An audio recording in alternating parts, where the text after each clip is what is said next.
Kat here. Hope you're all doing really well. And so we're still doing the whole end of year wrap up videos, and we'll get back to regularly scheduled content soon. Maybe.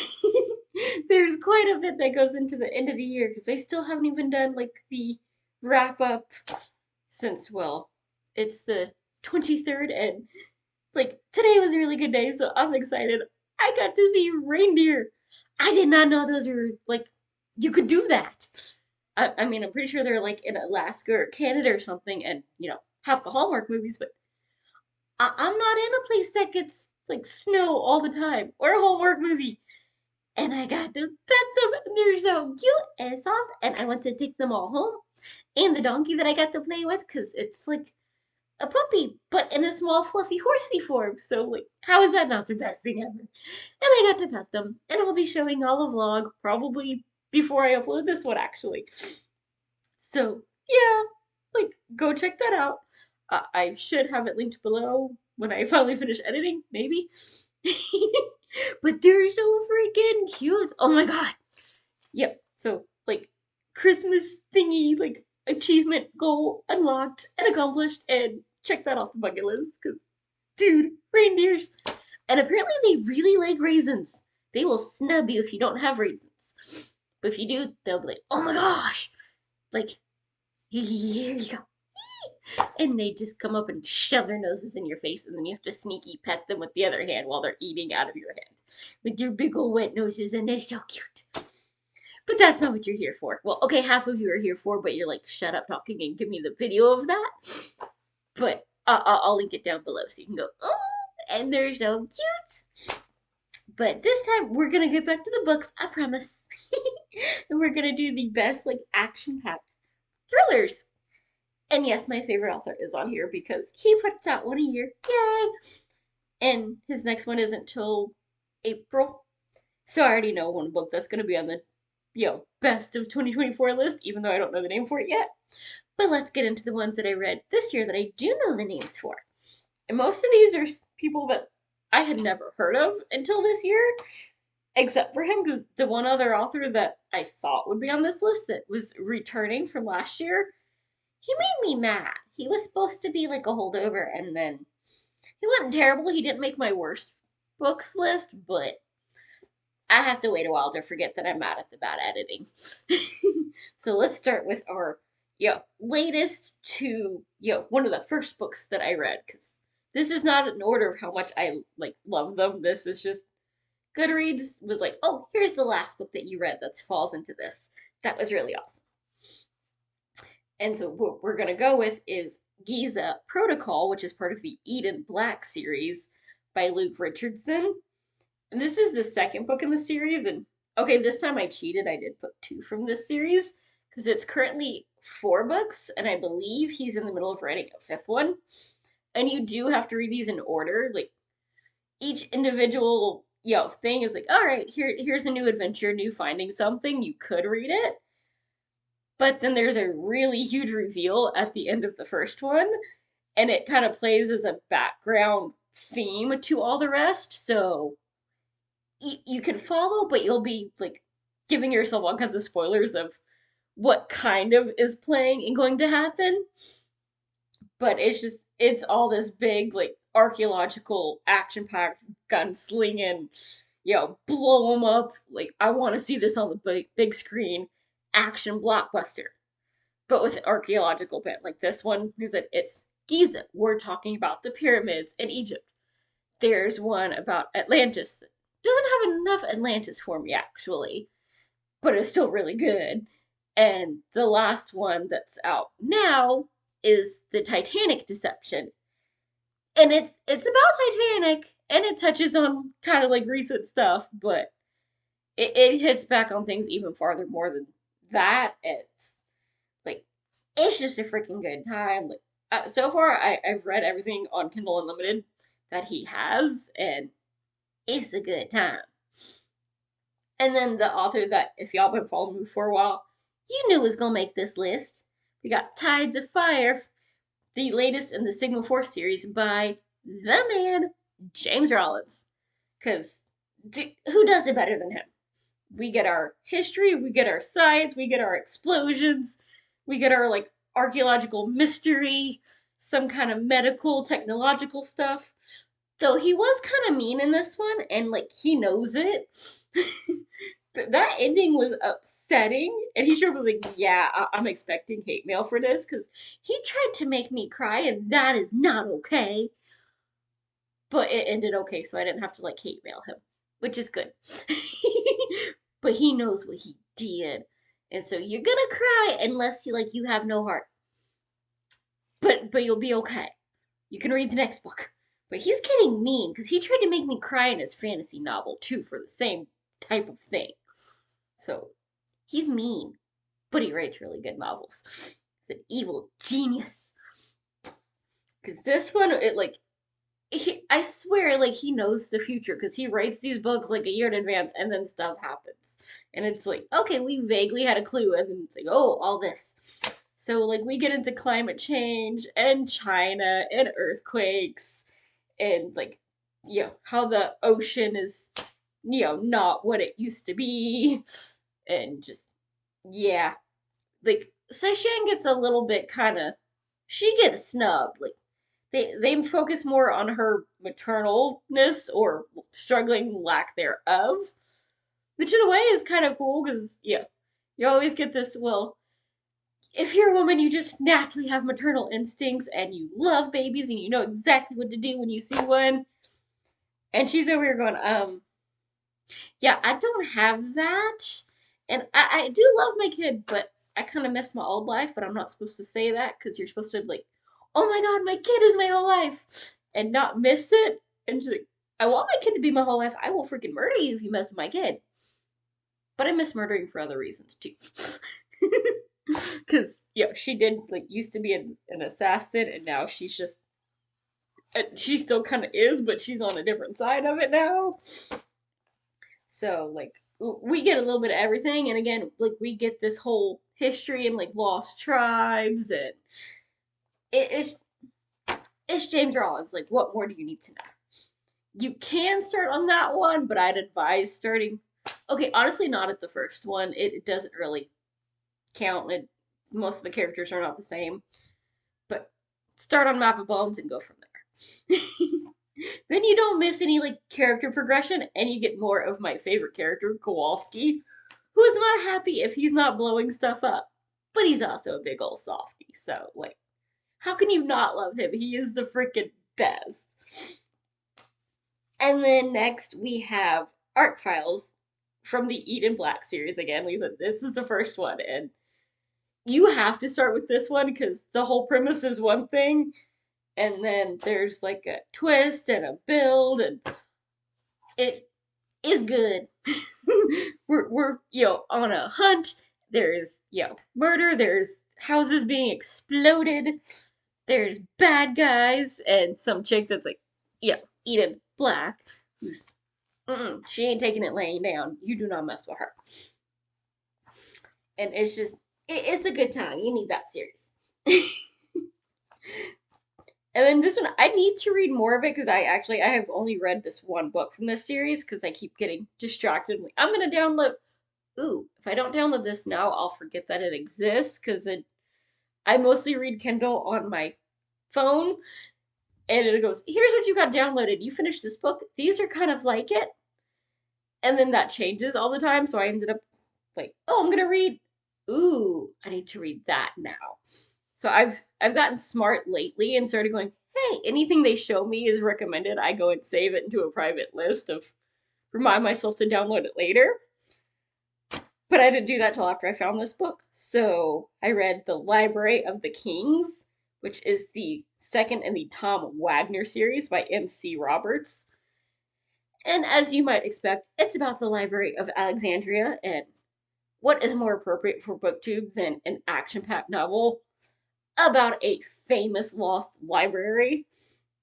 And unlike the book that I read last year that promised to be about that kind of thing and wasn't, this one delivered. Like, we had some kind of like 007 charm going on. We had all kinds of action.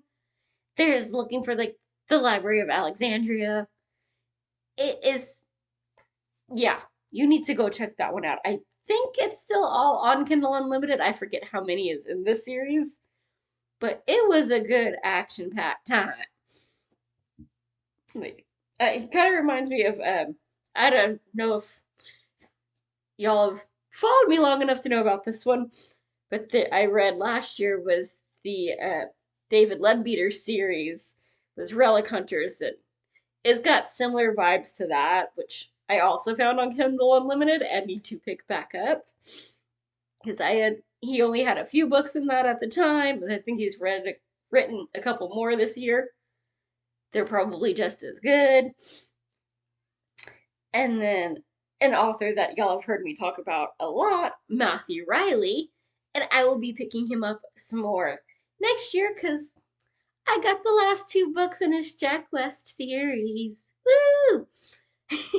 So if you're wondering what I'll be reading next year, there's another one for you.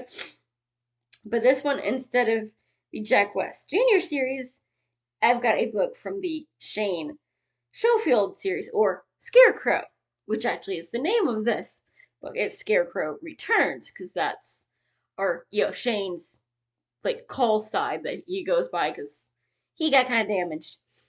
And this one takes place in Antarctica, and he's kind of ticked off some political folks, but he's just too dang good to be getting rid of. So they keep shuffling him around, and finally he's like, "All right, you're like a government like military product tester. We're gonna send you out to like the Arctic, where you'll probably freeze to death." Except for, yeah, right. And he ends up battling polar bears and Russians and the French and anarchists and just it's a crazy like conspiracy theory violence just yeah maniac good time just yeah everybody's backstabbing everybody's dropping dead or you think they're dropping dead but obviously they're not because it's not the last book in the series so yeah it's it's another one that oh my gosh these should be blockbusters because it's just freaking action and it makes a really good movie in my head but I want to see the big booms and I want to see who they would pick for it. Because, I mean, he'd have to be a little messed up, but he reads is really freaking hot. So, yeah. Uh, I might have some ulterior motives of wanting to see that. Kind of like with the James Rollins, like, Gray should be really freaking hot. That would be fun. And I'm kind of upset that they were supposed to turn that series into movies, and it's been a few years and nothing's happened. Rude. But that's okay, because we got the books, and they'd probably mess it up anyway, so I can just keep picturing it in my head and make them as hot and explosive as I want. And then another one that I found this year, archaeological thrillers were just freaking, like, that's my jam. Like, there's thrillers, and then there's the action pack. This should be a blockbuster that has, like, a, archaeological bent. And this one was the Adrian West series by L.D. Goffigan. And again, like each one was kind of a different thing. Like we started off with Cleopatra. There was oh freak, King Arthur. The fourth one just came out. It's got something to do with the Vatican. But yep. So we're gonna go with for me it was Excalibur Deception. Oh, Atlantis, that was the other one. Because I love me a good Atlantis myth. But I like the whole freaking series was just again, it was really good. We've got action, we've got these various myths, we've got a little bit of sass, almost romance kind of going between Adrian and her partner because she had been in the FBI.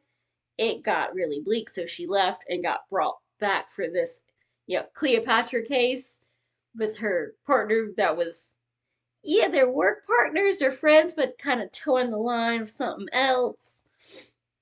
So it's not like an in-your-face romance, but there's a definite like undertone of that going on.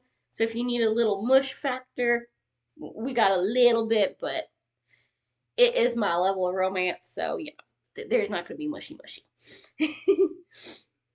And I love how they're like, oh, here's these breadcrumbs of clues, so you get to kind of try to figure it out ahead of them and figure out how they're gonna get out of it. Because you can't just find stuff. No, you gotta have the bad guy racing them to it, trying to take over the world and kill anyone in their way. And so, of course, we have some of that. And it's always like these rich billionaires that you just love it when they lose. Like, isn't that everybody's favorite bad guy? Like, the I'm too rich to ever face consequences.